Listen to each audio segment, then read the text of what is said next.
Mister Jawahar Oswal ਇਹਨਾਂ ਦੀ family ਦੇ ਜਿਹੜੇ ਇੰਡਸਟਰੀ ਦੀ ਹੈਗੀ ਆ, ਇਹ ਇੱਕ ਬਹੁਤ ਅੱਛੀ ਕੰਟਰੀਬਿਊਸ਼ਨ ਹੈ ਕਿ ਤੁਸੀਂ ਜਿਹੜੇ ਇੱਕ ਕਾਰਪੋਰੇਟ ਸੋਸ਼ਲ ਰਿਸਪੌਂਸਿਬਿਲਿਟੀ ਦੀ ਬੈਸਟ ਐਗਜ਼ਾਮਪਲ ਹੈ। ਜਿਹੜੇ ਬੰਦੇ ਅਫੋਰਡ ਕਰ ਸਕਦੇ ਆ ਉਹ ਪੇ ਕਰਨ, ਜਿਹੜੇ ਨਹੀਂ ਕਰ ਸਕਦੇ ਉਹਨਾਂ ਦਾ ਮੁਫਤ ਇਲਾਜ करना ਜਾਂ हाईली सब्सिडाइज इलाज करना। इस हॉस्पिटल ने खाली कैंसर का ट्रीटमेंट ही नहीं किया है, इसने मैन पावर बहुत बड़ी प्रोवाइड करी है। यहाँ पे पीजी डिप्लोमा होता था, जिससे जो रेडियोथेरेपी टेक्नीशियन है यहाँ पे सबसे पुराना जो है रेडियोथेरेपी का कोर्स चलता है, उसने ऑल ओवर इंडिया और बहुत सारे लोग जो हैं अब अब्रॉड भी यहाँ से ट्रेनिंग करके गए हैं। पंजाब के लोग 3 करोड़ लोगों को असीं बेहतर मतलब अफोर्डेबल हैल्थ केयर देनी है। और यहाँ पे डॉक्टर्स को भी इसने ट्रेंड किया है। मैंने यहाँ पे एज ए टेक्नीशियन ज्वाइन किया था, इन्होंने मेरे को पढ़ने के लिए बॉम्बे भेजा और फिर चेन्नई भेजा और पीएचडी भी कराई। तो ये जो है एजुकेशन को भी प्रमोट करता है। जैसे आज उन्होंने एक बहुत अच्छी चीज़ कही कि जो चीज़ भगवान ने बनाई है, जो चीज़ जैसे फल फ्रूट हैं, अगर वो आप खाएंगे बीमारी कम होगी। सत श्री अकाल आप दोस्तों, मैं तुहाडा दोस्त हरदीप दुआ और तुसीं देख रहे हो लुधियाना लाइव। सो दोस्तों अगर गल करिए ओसवाल हॉस्पिटल दे अज एक बहुत ही 28th जो सैशन है अज करवाया गया है वै, क्योंकि तुहानूं दसदा कि सैशन जो इस बारी वैन्यू जो रहा ओसवाल हॉस्पिटल रहा। वैसे नॉर्थ इंडिया का सब तो बड़ा चैप्टर है जो कि समय समय पर अलग अलग वैन्यूज़ से ईवेंट्स अपने करवाता है। अज की किस चीज़ के उपर चर्चा रही है, क्योंकि अज के ईवेंट के मुख्य मेहमान से हैल्थ मिनिस्टर से, तो आओ फिर गल करते हैं सर के नाल। सत श्री अकाल सर। सत श्री अकाल जी। सर किद्दां रहा सब तो पहले 28 ਤੁਹਾਡਾ ਐਨੂਅਲ ਕਾਨਫਰੰਸ ਦੇ ਬਾਰੇ ਦੱਸੋ। नहीं बहुत वधिया रहा, स्टार्टिंग बहुत वधिया रही। जो आर्टिफिशियल इंटैलीजेंस के बारे कि असीं डिस्कस करना है, उन्होंने असीं कैंसर दे विच किस तरह इनकॉर्पोरेट करना है, ठीक है ना। किद्दां दी चीज़ां ਜਿਹੜੀਆਂ ਇਸ ਸਮੇਂ 2023 ਦੇ ਵਿੱਚ ਆਫਟਰ ਕੋਵਿਡ ਫੇਸ ਕਰਨੀਆਂ ਪੈ ਰਹੀਆਂ ਨੇ, ਔਰ ਇਸ ਟੌਪਿਕ ਦੀ ਗੱਲ ਕਰੀਏ ਅੱਜ ਦਾ ਟੌਪਿਕ ਮੇਨ ਕਿਸ ਚੀਜ਼ ਤੇ ਰਿਹਾ, ਕਿਸ ਥੀਮ ਦੇ ਉੱਪਰ ਚਰਚਾ ਰਹੀ ਪੂਰੀ ਦੀ ਪੂਰੀ। जो अजकल तुसीं सुनिया होगा chat GPT, artificial intelligence, deep learning, machine learning, इन्हां बारे डिस्कशन होएगी साडी भी वो सानू किदां फायदा दे सकदे ने और उन्हां दे पिटफॉल्स की है जो असीं किस चीज़ तो बचना है ताकि वो कोई नुकसान ना हो जाए, ठीक है ना।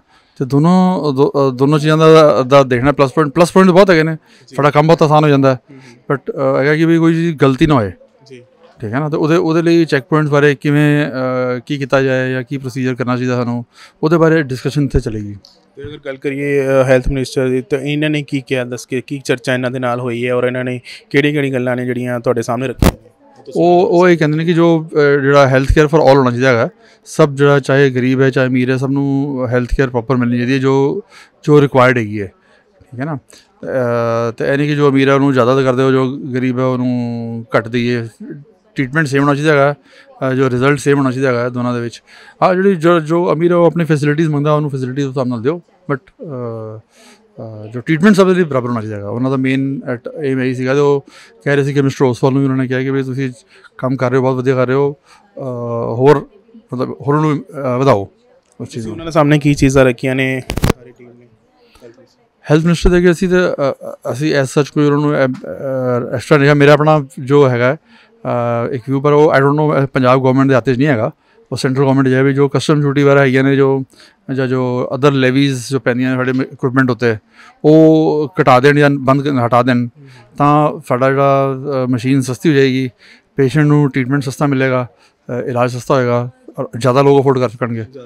हाँ तो रही गल है 28 जी एनुअल कॉन्फ्रेंस है, इनके बारे दसो किस प्रकार देना इस बारी कितने कितने हुण तक तुसीं जिहड़ियां कॉन्फ्रेंस करते आए हो, तो इस साल किस तरह ओसवाल इत्थे वैन्यू इस तो पहले हुई सी बरेली हुई सी, तो उत्थे ही जो जनरल बॉडी मीटिंग डिसाइड होया सी भी असीं इत्थे ओसवाल लुधियाने करांगे। तो फिर असीं तैयारियां शुरू करते थे, तकरीबन पिछले 6-8 महीनों तो तैयारियां चल रही हैं वास्ते कि 200 बंदे ठहराना भी है, समझाना भी है, सारा साइंटिफिक प्रोग्राम फाइनलाइज करना है, जो जिवें इनोग्रेशन फंक्शन है, हर एक चीज़ असीं उसनूं फाइनलाइज करनी है। अगर इस संस्था की गल करिए 28 सालों तो किस तरह काम करती आ रही है, इसका मेन मोटिव की है और किस तरह इन्हें डॉक्टर सारे जुड़े उन्हें किस तरह हर साल की नवी थीम एक चुनी जाती है। जो ऑर्गेनाइजेशन है मेडिकल फिजिसिस्ट की है, जो MSc मैडिकल फिजिक्स या उस PhD करते हैं डॉक्टर है, बट वो मैं एक रेडिएशन ऑनकोलॉजिस्ट है वहाँ कैंसर स्पेशलिस्ट, जो मैनू हैल्प करते हैं पेशेंट के ट्रीटमेंट जी। ठीक है ना। जो जो मैं पेशेंट ਨੂੰ डिसाइड करदा हाँ भी ਇਹਨੂੰ ਇੰਨੀ ਮਾਤਰਾ ਮਿਲਣੀ ਚਾਹੀਦੀ ਹੈਗੀ ਹੈ, ਇਸ ਤਰੀਕੇ ਨਾਲ ਮਿਲਣੀ ਹੈ, ਨੋਰਮਲ ਜਿਹੜੇ ਪਾਰਟਸ ਹੈਗੇ ਨੇ ਉਹਨਾਂ ਨੂੰ ਡੋਜ਼ ਘੱਟ ਮਿਲਣੀ ਚਾਹੀਦੀ ਹੈਗੀ ਹੈ, ਉਹ ਸਭ ਚੀਜ਼ਾਂ ਪਲਾਨ ਹੈ ਕਰਦੇ ਨੇ, ਅਪਰੂਵ ਅਸੀਂ ਕਰਦੇ ਹਾਂ। ਹਾਂ ਤੇ ਕਿੰਨਾ ਆਲ ਓਵਰ ਇੰਡੀਆ ਦੇ ਵਿੱਚ ਕਿੰਨੇ ਡਾਕਟਰਸ ਇਹਨਾਂ ਨਾਲ ਜੁੜੇ ਹੋਏ ਨੇ ਸੰਸਥਾ ਦੇ ਨਾਲ? ਜੋ ਨਾਰਥ ਜ਼ੋਨ ਦੇ ਵਿੱਚ ਤੇ ਆਈ ਥਿੰਕ ਰਫਲੀ ਅਰਾਊਂਡ 400 450 ਹੈਗੇ ਨੇ ਮੈਡੀਕਲ ਫਿਜ਼ਿਸਿਸਟ ਜੋ ਉਹਦੇ ਨਾਲ ਜੁੜੇ ਹੋਏ ਨੇ, ਤੇ ਜੋ ਦੇ ਵਿੱਚੋਂ ਕਿ 200 ਤੋਂ ਉੱਪਰ ਇੱਥੇ ਆਉਣਗੇ। ਔਰ ਮੇਨ ਏਜੰਡਾ ਕੀ ਇਹਨਾਂ ਦਾ? ਮੇਨ ਏਜੰਡਾ ਇਹ ਹੈ ਕਿ ਕਿਸ ਤਰ੍ਹਾਂ ਅਸੀਂ ਆਪਣੇ ਜਿਹੜੀ ਸਰਵਿਸਿਜ਼ ਨੂੰ ਬੈਟਰ ਕਰ ਸਕਦੇ ਹੈਗੇ ਹਾਂ, ਕਿਉਂਕਿ ਪੇਸ਼ੈਂਟ ਵਾਸਤੇ, ਡਾਕਟਰ ਵਾਸਤੇ, ਸਾਡੇ ਵਾਸਤੇ, ਡਾਕਟਰਸ ਵਾਸਤੇ ਉਹਨਾਂ ਲਈ ਕਿਵੇਂ ਬੈਟਰ ਕਰਦੇ ਹਾਂ ਆਪਣੇ ਕੈਂਸਰ ਟ੍ਰੀਟਮੈਂਟ। ਔਰ ਪ੍ਰੈਜ਼ੈਂਟਲੀ ਸਿਚੁਏਸ਼ਨ ਦੇਖ ਕੇ, ਮਾਹੌਲ ਦੇਖ ਕੇ ਇਹ ਤੁਸੀਂ ਲੁਧਿਆਣਾ ਵਾਸੀਆਂ ਨੂੰ ਕੀ ਕਹਿਣਾ ਚਾਹੋਗੇ ਹੈਲਥ ਦੇ ਪ੍ਰਤੀ? ਮੈਂ ਇਹ ਕਹਿਣਾ ਚਾਹਾਂਗਾ ਕਿ ਵੀ ਤੁਸੀਂ ਕੋਈ ਵੀ ਤੁਹਾਨੂੰ ਪ੍ਰੋਬਲਮ ਆਉਂਦੀ ਹੈ ਤੁਸੀਂ ਉਹਨੂੰ ਨਜ਼ਰਅੰਦਾਜ਼ ਨਾ ਕਰੋ। ਜੋ ਅਗਰ ਕੋਈ ਵੀ ਪ੍ਰੋਬਲਮ ਤੁਹਾਡੀ ਨਹੀਂ ਠੀਕ ਹੁੰਦੀ, ਚਾਹੇ ਬੁਖਾਰ ਹੀ ਹੈਗਾ ਜਾਂ ਗਲਾ ਖਰਾਬ ਹੀ ਹੈਗਾ, ਜੋ 15 ਦਿਨ 10 ਦਿਨ ਨਹੀਂ ਠੀਕ ਹੁੰਦਾ ਦਵਾਈਆਂ ਦੇ ਨਾਲ, ਉਹਦਾ ਟੈਸਟ ਜ਼ਰੂਰ ਕਰਾਓ, ਡਰੋ ਨਹੀਂ। ਕੈਂਸਰ 99% ਕੈਂਸਰ ਨਹੀਂ ਹੋਏਗਾ, ਬਟ ਇਹ ਕਿ ਵੀ ਅਗਰ 1% ਜ਼ਰੂਰ ਨਿਕਲ ਜਾਏਗਾ, ਅਗਰ ਉਹ ਅਰਲੀ ਸਟੇਜ 'ਚ ਆ ਜਾਂਦਾ ਹੈਗਾ, ਉਹਦਾ ਟ੍ਰੀਟਮੈਂਟ ਜਲਦੀ ਹੋ ਜਾਂਦਾ ਹੈਗਾ, ਘੱਟ ਤਕਲੀਫ ਨਾਲ ਹੁੰਦਾ ਹੈ, ਔਰ ਘੱਟ ਪੈਸੇ ਨਾਲ ਘੱਟ ਖਰਚਾ ਹੁੰਦਾ ਉਹਦਾ। ਇਹ ਫਾਇਦਾ। ਜਿੰਨਾ ਅਸੀਂ ਉਹਨੂੰ ਲੇਟ ਕਰਾਂਗੇ ਉਹਨਾਂ ਸਾਡਾ ਡਿਜ਼ੀਜ਼ ਐਡਵਾਂਸ ਹੋਏਗੀ, ਜੋ ਮਹਿੰਗਾ ਹੋਏਗਾ ਟ੍ਰੀਟਮੈਂਟ, ਔਰ ਨਾਲ ਤਕਲੀਫ ਵਾਲਾ ਹੋਏਗਾ। ਅੱਜ ਕੱਲ੍ਹ ਜਿਹੜੇ ਤੁਹਾਡੇ ਮੈਡੀਕਲ ਰੇਡੀਏਸ਼ਨ ਐਕਸਪਰਟ ਹੈਗੇ ਉਹਨਾਂ ਦੀ ਜਿਹੜੀ ਨਾਰਥ ਜ਼ੋਨ ਦੀ ਮੀਟਿੰਗ ਹੋ ਰਹੀ ਆ, ਔਰ ਜਿਹੜਾ ਓਸਵਾਲ ਹਸਪੀਟਲ ਹੈ ਇਹ ਸਭ ਤੋਂ ਜਿਹੜਾ ਪਹਿਲਾ ਜਿਹੜਾ ਆਪਣਾ ਕੈਂਸਰ ਹਸਪੀਟਲ ਹੈ ਨਾਰਥਨ ਇੰਡੀਆ ਦਾ ਸੀਗਾ। ਉਸ ਮਿਸਟਰ ਜਵਾਹਰ ਓਸਵਾਲ ਇਹਨਾਂ ਦੀ ਫੈਮਿਲੀ ਦੀ ਜਿਹੜੀ ਇੰਡਸਟਰੀ ਦੀ ਹੈਗੀ ਆ, ਇਹ ਇੱਕ ਬਹੁਤ ਅੱਛੀ ਕੰਟਰੀਬਿਊਸ਼ਨ ਹੈ ਕਿ ਤੁਸੀਂ ਜਿਹੜੇ ਇੱਕ ਕਾਰਪੋਰੇਟ ਸੋਸ਼ਲ ਰਿਸਪੌਂਸਿਬਿਲਿਟੀ ਦੀ ਬੈਸਟ ਐਗਜ਼ਾਮਪਲ ਹੈ ਕਿ ਜਿਹੜੇ ਬੰਦੇ ਅਫੋਰਡ ਕਰ ਸਕਦੇ ਆ ਉਹ ਪੇ ਕਰਨ, ਜਿਹੜੇ ਨਹੀਂ ਕਰ ਸਕਦੇ ਉਹਨਾਂ ਦਾ ਮੁਫਤ ਇਲਾਜ ਕਰਨਾ ਜਾਂ ਹਾਈਲੀ ਸਬਸਿਡਾਈਜ਼ ਇਲਾਜ ਕਰਨਾ। ਮੈਂ ਇਹ ਚੀਜ਼ ਐਪਰੀਸ਼ੀਏਟ ਕਰਨ ਲਈ ਇੱਥੇ ਆਇਆ ਹੈਗਾ ਔਰ ਮੈਨੂੰ ਬੜਾ ਅੱਛਾ ਲੱਗਿਆ। ਔਰ ਅਸੀਂ ਇਸੇ ਤਰ੍ਹਾਂ ਜਿਹੜੇ ਸਾਡੇ ਬਾਬਾ ਕੈਂਸਰ ਹਸਪੀਟਲ ਹੈ ਔਰ ਜੋ ਸਾਡੇ ਭਗਵੰਤ ਮਾਨ ਜੀ ਸਰਕਾਰ ਦੀ ਗਵਰਨਮੈਂਟ ਹੈ ਕਿ ਸਾਰੇ ਜਿੰਨੇ ਆਪਣੇ ਪੰਜਾਬ ਦੇ ਲੋਕ ਆ 3 ਕਰੋੜ ਲੋਕਾਂ ਨੂੰ ਅਸੀਂ ਬਿਹਤਰ ਮਤਲਬ ਅਫੋਰਡੇਬਲ ਹੈਲਥ ਕੇਅਰ ਦੇਣੀ ਆ। ਔਰ ਜਿਹੜੀ ਇੱਕ ਕੈਂਸਰ ਟ੍ਰੇਨ ਜਿਹੜੀ ਪਹਿਲਾਂ ਬਠਿੰਡੇ ਤੋਂ ਬੀਕਾਨੇਰ ਪੇਸ਼ੈਂਟ ਲੈ ਕੇ ਜਾਂਦੀ ਸੀ, ਹੁਣ ਬੰਦ ਹੋ ਚੁੱਕੀ ਆ। ਹੁਣ ਬੀਕਾਨੇਰ ਤੋਂ ਪੇਸ਼ੈਂਟ ਪੰਜਾਬ 'ਚ ਆਉਂਦੇ ਆ, ਕਿਉਂਕਿ ਅਸੀਂ ਬਹੁਤ ਸਾਰੇ ਸੈਂਟਰ ਜਿਹੜੇ ਸਾਡੇ ਚਾਹੇ ਉਹ ਫਰੀਦਕੋਟ ਯੂਨੀਵਰਸਿਟੀ ਆ, ਸਾਡੇ ਗੌਰਮੈਂਟ ਮੈਡੀਕਲ ਕਾਲਜਸ ਹੈ, ਔਰ ਇਹ ਵਾਲਾ ਸੈਂਟਰ ਹੈ ਜਾਂ ਸਾਡਾ ਜਿਹੜਾ ਬਾਬਾ ਕੈਂਸਰ ਹਸਪੀਟਲ ਹੈ ਰੀਸੈਂਟਲੀ ਮੁੱਲਾਂਪੁਰ 'ਚ ਬਣਿਆ, ਪਹਿਲਾਂ ਸੰਗਰੂਰ ਸੀਗਾ, ਸਾਡਾ ਬਠਿੰਡੇ 'ਚ ਕੈਂਸਰ ਹਸਪੀਟਲ ਹੈ। ਸੋ ਇਹ ਜਿਹੜੀ ਸਾਰੀ ਸੁਵਿਧਾ ਹੈਗੀ ਪੰਜਾਬ 'ਚ ਅਵੇਲੇਬਲ ਹੈ। ਔਰ ਪੰਜਾਬ ਸਰਕਾਰ ਜਿਹੜੀ ਮਾਨ ਗਵਰਨਮੈਂਟ ਹੈ ਉਹ 1.5 ਲੱਖ ਰੁਪਈਆ, ਔਰ ਬਹੁਤ ਸਾਰੇ ਇੰਡਸਟਰੀਅਲਿਸਟ ਸਾਡੇ ਮੈਂਬਰ ਆਫ ਰਾਜ ਸਭਾ ਉਹਨਾਂ ਨੇ ਵੀ ਕਿਹਾ ਸੀ 1.5 ਲੱਖ ਰੁਪਈਆ ਉਹ ਵੀ ਕੰਟਰੀਬਿਊਟ ਕਰਨਗੇ।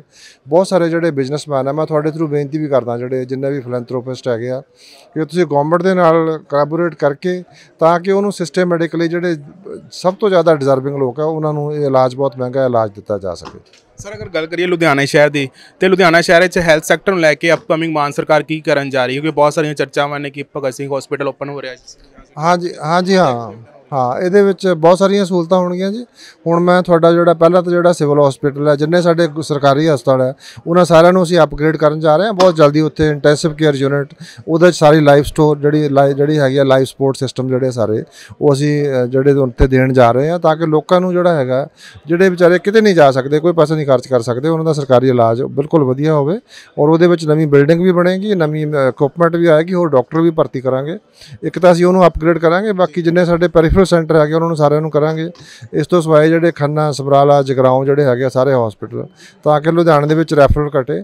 ਔਰ ਜਿਹੜੇ ਸਾਡੇ ਇਸ ਤਰ੍ਹਾਂ ਦੇ ਜਿਹੜੇ ਚੈਰੀਟੇਬਲ ਕੰਮ ਕਰਨ ਵਾਲੇ ਆ, ਜਿਸ ਤਰ੍ਹਾਂ ਓਸਵਾਲ ਕੈਂਸਰ ਹਸਪੀਟਲ ਹੈ, ਇਹਨਾਂ ਦੇ ਨਾਲ ਅਸੀਂ ਕੋਲੈਬੋਰੇਟ ਵੀ ਕਰ ਰਹੇ ਹਾਂ। ਔਰ ਉਹਦੇ 'ਚ ਟ੍ਰੇਨਿੰਗ ਆਫ ਮੈਨ ਪਾਵਰ ਹੈ, ਪੇਸ਼ੈਂਟ ਦਾ ਜਿਹੜਾ ਪੇਸ਼ੈਂਟ ਮੈਨੇਜਮੈਂਟ ਹੈ, ਉਹ ਸਾਰੇ ਫਰੰਟ 'ਤੇ ਅਸੀਂ ਉਹਨਾਂ ਦੇ ਨਾਲ ਕੋਆਪਰੇਟ ਕਰਾਂਗੇ। ਸਰ ਜਿਹੜਾ ਪੀਜੀਆਈ ਦੇ ਤਰਜ਼ ਵਰਗਾ ਜਿਹੜਾ ਹਸਪੀਟਲ ਤਿਆਰ ਕੀਤਾ ਜਾਏਗਾ centre?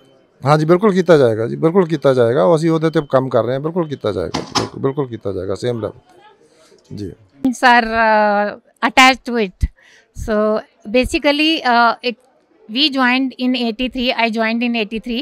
So this hospital started functioning in 1984. At that time it was the only hospital which has all the cancer facilities like cobalt. Linear accelerator was very rare and it was in this center, which was supported by selectron machine, brachytherapy machine, and along with that we had a very good nuclear medicine setup also.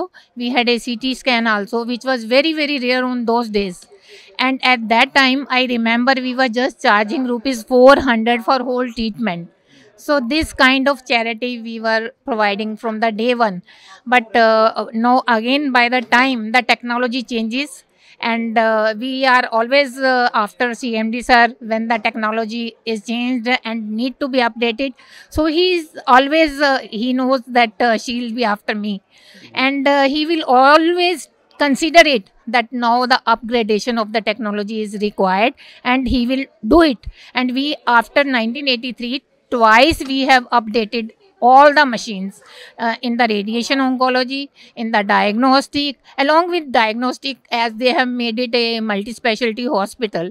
So in all the departments the things are upgraded, whether it is OT, cardiology, whatever the department is, gastroenterology, all the new equipments are there for the treatment of patients, because cancer can be in any part of body. So all the department need to be upgraded. So it is done by इस hospital की जो सबसे खास बात है वो ये है कि इस हॉस्पिटल ने खाली कैंसर का ट्रीटमेंट ही नहीं किया है, इसने मैन पावर बहुत बड़ी प्रोवाइड करी है। यहाँ पे पीजी डिप्लोमा होता था, जिससे जो रेडियोथेरेपी टेक्नीशियन है, यहाँ पे सबसे पुराना जो है रेडियोथेरेपी का कोर्स चलता है, उसने ऑल ओवर इंडिया और बहुत सारे लोग जो हैं अब अब्रॉड भी यहाँ से ट्रेनिंग करके गए हैं। और यहाँ पे जो डॉक्टर्स को भी इसने ट्रेंड किया है। और जैसे जो ट्रेनिंग यहाँ पे नहीं होती है, जैसे मैंने यहाँ पे एज ए टेक्नीशियन ज्वाइन किया था, इन्होंने मेरे को पढ़ने के लिए बॉम्बे भेजा और फिर चेन्नई भेजा और पीएचडी भी कराई। तो ये जो है एजुकेशन को भी प्रमोट करता है। और जैसे मेरे ऐसे लोग काफ़ी हैं जो यहाँ पे टेक्नीशियन ज्वाइन किए और आज बड़ी बड़ी पोस्टों पे काम कर रहे हैं। मैं यहाँ से टेक्नीशियन ज्वाइन किया था, आज मैं बनारस हिंदू यूनिवर्सिटी में प्रोफेसर की पोस्ट पे काम करता हूँ। तो इस हॉस्पिटल ने बहुत मैन पावर बहुत बड़ी दी है और यहाँ पे जो है सब्सिडाइज ट्रीटमेंट होता है। और ये जो हॉस्पिटल जो है ओसवाल जो है, दे आर फिलेंथ्रोपिस्ट जो बहुत, मैं 84 से मैं यहाँ पे काम किया, 2000 तक मैंने यहाँ काम किया। बहुत सारे पुअर पेशेंट्स का ट्रीटमेंट करते थे, चार्जेस बहुत कम थे। तो इस मामले में ओसवाल हॉस्पिटल का बहुत बड़ा कंट्रीब्यूशन है। और I think this is one of the oldest hospital. अपने आप में एक जो फैसिलिटी जो यहाँ पे 1984 में थी, वो आज भी बहुत सारे हॉस्पिटल्स में नहीं है, गवर्नमेंट हॉस्पिटल्स में नहीं है। तो इसलिए ओसवाल का बहुत बड़ा कंट्रीब्यूशन है। बात करें आज की 28th कॉन्फ्रेंस की, एनुअल कॉन्फ्रेंस की, तो आज के कॉन्फ्रेंस की अगर बात करें तो थीम क्या थी, किस टाइटल, उसका थीम, टॉपिक क्या रहा आज की कॉन्फ्रेंस का, किस पे चर्चा हुई? और मंत्री साहब जो आए थे, हेल्थ मिनिस्टर, उन्होंने आज क्या चर्चा की आपके साथ, आपने क्या चीज़ें उनके सामने रखी, वो सारी चीज़ें बताइए। देखिए, आज ये जो कॉन्फ्रेंस का जो थीम है वो आर्टिफिशियल इंटेलिजेंस के ऊपर है। जो आने वाला टाइम है वो सारे का सारा आर्टिफिशियल इंटेलिजेंस के ऊपर है। आर्टिफिशियल इंटेलिजेंस से क्या है कि ह्यूमन का जो वर्क है वो बहुत कम हो जाता है और मेडिकल के अंदर इसकी बहुत बड़ी एप्लीकेशन है। तो ये जो आज की जो थीम है कॉन्फ्रेंस का, वो सारे का सारा आर्टिफिशियल इंटेलिजेंस के ऊपर है। और मिनिस्टर साहब का जो मेन एम्फेसिस था वो ये था कि जो हम मॉडर्न टेक्नोलॉजी की बात करते हैं, मॉडर्न ट्रीटमेंट की बात करते हैं, उसके साथ साथ अर्ली डिटेक्शन के ऊपर जो उनके जो मोहल्ला क्लिनिक हैं, वो एक बहुत इंपॉर्टेंट चीज़ है। क्योंकि सब लोग जो है बड़े बड़े हॉस्पिटल्स में नहीं आ सकते। अगर आप डिजीज़ को शुरू में ही जो है उसको डिटेक्ट कर लें, अगर आप ट्रीटमेंट को शुरू में डिटेक्ट कर लेंगे तो उससे जो है जो एक्सपेंडिचर है हेल्थ के ऊपर वो कम हो जाएगा। उन्होंने योगा के ऊपर भी जोर दिया कि उनकी गवर्नमेंट योगा को भी प्रमोट कर रही है। और जो जैसे आज उन्होंने एक बहुत अच्छी चीज़ कही कि जो चीज़ भगवान ने बनाई है, जो चीज़ जैसे फल फ्रूट हैं, अगर वो आप खाएंगे बीमारी कम होगी। जो चीज़ किसान उगाता है, अगर वो चीज़ हम खाएंगे, घर में कुक करेंगे, अच्छा होगा। उन्होंने बोला कि जो डब्बा बंद जो फूड है, पैक्ड फूड है, उससे बचना चाहिए। तो एक बहुत बड़ा मैसेज है। मतलब कि प्लास्टिक की बॉटल्स के अंदर पानी का पीना जो है, it invites the bad health. So we have to prevent this disease. So that is the main message which he has given. मतलब मेन चर्चा इस बार प्लास्टिक के ऊपर भी कहीं ना कहीं है कि जो हम पैक फूड मार्केट से खरीद रहे हैं, चाहे वो किसी भी रूप में है, किसी भी चीज़ में है, चाहे स्वीट्स में है, चाहे नमकीन में, किसी चीज़ में भी रूप में है, प्लास्टिक इस पे ऊपर प्लास्टिक के बगैर रैप हो जाए, चाहे वो पानी की पीने वाली बोतल जो आजकल बहुत ज़्यादा प्रचलित है, देखा जाता है आमतौर पर फंक्शनों में कि सबसे पहले लोग प्लास्टिक की बोतल ही दे देते हाथ में। तो इन चीज़ों से हमें इस समय बचना चाहिए, इसके ऊपर भी चर्चा हुई है। बिल्कुल चर्चा हुई है, बिल्कुल बचना चाहिए। देखिए, मैं ये नहीं कहता कि बिल्कुल बैन कर दिया जाए, because there are certain things जो जैसे पैक्ड फूड है। मान लो हमारे आर्मी के जवान हैं जो बहुत डिफ़िकल्ट सिचुएशन में काम करते हैं, वहाँ पे ठीक है। लेकिन आम रूटीन के अंदर ये एक फैशन बन गया है। It should be avoided. इसको जहाँ पे हम अवॉइड कर सकते हैं वहाँ हमको इन चीज़ों को अवॉइड करना चाहिए। इस तरह के नुकसान जो देखने को मिलते हैं जो लोग पैक फूड खा रहे हैं, क्योंकि एक तो होता है कि वो, चलो आपने बताया कि आर्मी के जवान बहुत पहाड़ों पर हैं, बहुत माइनस जो डिग्री टेम्परेचर होता है वहाँ पर, चलो ज़रूरत है वहाँ पर कार आने की चीज़ें पहुँच नहीं पाती तो पहुँचाने के लिए केवल कहता है। लेकिन जो लोग अपने घरों में हैं, शहरों में हैं, जहाँ पे हर कह लो कि हर 100 मीटर पे कोई ना कोई दुकान है, हर चीज़ उनको मिल जाती है, ईजिली मिल जाती है, तो वो जब चीज़ें प्रचलित हो जाती हैं, हर चीज़ पैक फूड खा रहे हैं, तो उनकी सेहत के लिए वो कितने नुकसानदायक है? देखिए, मैं तो सिर्फ यही कहूँगा कि मेरे को 25-30 साल का एक्सपीरियंस है। जो कैंसर जो है it is a lifestyle disease. इसके अंदर जो है इससे बचा जा सकता है। जैसे उन्होंने टबाकू के ऊपर बोला है कि टबाकू शुड बी अवॉइडेड। बहुत सारी चीज़ें हैं, देखिए बहुत टाइम कम है, लेकिन मैं सेकंड मैसेज जो आपको ये देना चाहूँगा कि cancer is a, you can control it, you can cure it. ये एक ऐसी डिजीज़ नहीं है, जो एक मैसेज लोगों के बीच में है कि जैसे हम मूवीज़ देखते हैं, मूवीज़ के अंदर उनको कोई ट्रेजिक सीन क्रिएट करना होता है तो वे दिखा देते हैं हीरो को कैंसर हो गया, हीरोइन को कैंसर हो गया। ऐसा कुछ नहीं है। कैंसर के बहुत सारे पेशेंट जो है ठीक हो जाते हैं। ये ऐसा है जैसे 80% जो स्नेक्स हैं दे आर नॉन पॉइजनस, लेकिन स्नेक के काटने से आदमी मर जाता है, सिर्फ डर से मर जाता है। सेम थिंग भी इस डिजीज़ के साथ है। अगर किसी को हो गया है, मान लो किसी को कैंसर है, तो उसको तुरंत हॉस्पिटल जाना चाहिए, ट्रीटमेंट कराना चाहिए। इसका इलाज संभव है। ये मैसेज प्रोपोगेट करने की ज़रूरत है। अगर पहले तो ये है प्रिवेंशन कि जो चीज़ों से कैंसर होता है उससे हम बचें। सेकंड चीज़ जो इंपॉर्टेंट चीज़ है वो ये है कि अगर मान लो हो गया है किसी को कैंसर, तो घबराने की ज़रूरत नहीं है। अगर आप अच्छे हॉस्पिटल में जाएंगे, अच्छे डॉक्टर के पास जाएंगे, अर्ली इलाज कराएंगे तो इसका इलाज संभव है। और सर, ये जो आज का सेशन के बाद का 28th, ये पूरे नॉर्थ इंडिया में सबसे बिगेस्ट चैप्टर है, और ये हर साल जो अपना वेन्यू चेंज करता है। इस बार जो वेन्यू रहा वो ओसवाल हॉस्पिटल है। हाँ, ये ओसवाल हॉस्पिटल चूज़ किया बिकॉज जैसे मैंने बताया कि ये one of the oldest hospital है। इसकी बहुत बड़ी एल्मुनाई है, बहुत सारे यहाँ से लोग ट्रेंड होकर के गए हैं, तो इसलिए इसको चुना गया है, इस वेन्यू को चुना गया है। That is the reason. तो जाते हैं तो इसमें लुधियाना वासियों को क्या कहना चाहेंगे? नहीं, लुधियाना वासियों के लिए देखिए, लुधियाना में सबसे पहले मैंने जैसे मिनिस्टर ने ही बताया कि ये पहला कैंसर सेंटर था जो लुधियाना में खुला है। आज यहाँ बहुत सारी मेडिकल फैसिलिटीज़ हैं, लेकिन एट द सेम टाइम जो, क्योंकि मैं यहाँ आता रहता हूँ, जो पोल्यूशन यहाँ पे बहुत ज़्यादा है, जो डस्ट है, इन चीज़ों से हमको बचना चाहिए। और जो एक गवर्नमेंट का भी जो स्वच्छ इंडिया अभियान है उसको हमको अडॉप्ट करना चाहिए। सफाई जो है अगर हम रखेंगे तो उससे जो है अपने आप को हम बचा सकते हैं। That is. बहुत बहुत शुक्रिया, थैंक यू। सो दोस्तों से आस करते कि ਤੁਹਾਨੂੰ ਸਾਡਾ ਤਾਂ ਪ੍ਰੋਗਰਾਮ ਬਹੁਤ ਹੀ ਵਧੀਆ ਲੱਗਿਆ ਨਾ। ਲੁਧਿਆਣਾ ਦੇ ਪੇਜ ਨੂੰ ਲਾਈਕ ਕਰੋ, ਸਬਸਕ੍ਰਾਈਬ ਕਰੋ, ਪ੍ਰੋਗਰਾਮ ਵਧੀਆ ਲੱਗੇ ਸੋ ਸ਼ੇਅਰ ਜੋ ਕਰੋ। ਸੋ ਕੈਮਰਾ ਪਰਸਨ ਮਨੋਜ ਦੇ ਨਾਲ ਹਰਦੀਪ ਦੁਆ ਨੂੰ ਦਿਓ ਇਜਾਜ਼ਤ। ਧੰਨਵਾਦ, ਔਰ ਜੁੜੇ ਰਹੋ ਲੁਧਿਆਣਾ ਲਾਈਵ ਦੇ ਨਾਲ।